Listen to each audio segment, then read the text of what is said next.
In this video, I'm going to show you how to use FXPesa. Now, the first thing you have to do, of course, you want to sign into your portal, and then when you do, this is what you're going to see.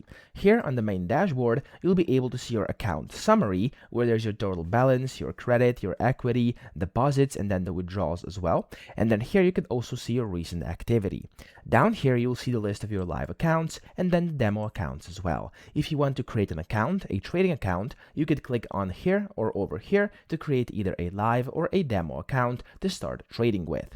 Now, if you go to the reports tab over here on the left hand side, this will basically allow you to see your reports. So for your demo accounts or for your demo daily account summaries, so you could also get these reports if you want to. And then here you have the analysis, where you can basically see the signal center, the assets overview, market news, market calendars, research terminal, etc. So you could go ahead and explore that if you want to. And then here you have all the platforms. You can get the access to their desktop platforms, which are MT4 and MT5. If you want to know how to connect your FXPesa to either of these platforms, I have separate tutorials on how to do that, so make sure you go watch these. Then you have the web platforms, where you can basically trade either on MT4, MT5, or in their copy trader over here by just clicking launch. And then you also have their mobile platforms in case that's something you're interested in.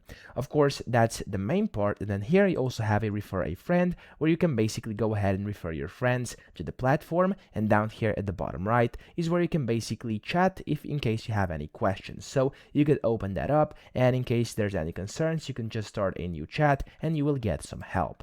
Up top right here, you can also see your documents, your settings, and then support, and then the logout button as well. So in case you want to do any of that, you are free to do that too. So that's pretty much how to use FXPesa. It's very simple. I hope this video helped you out. If it did, please subscribe to the channel and help me out as well.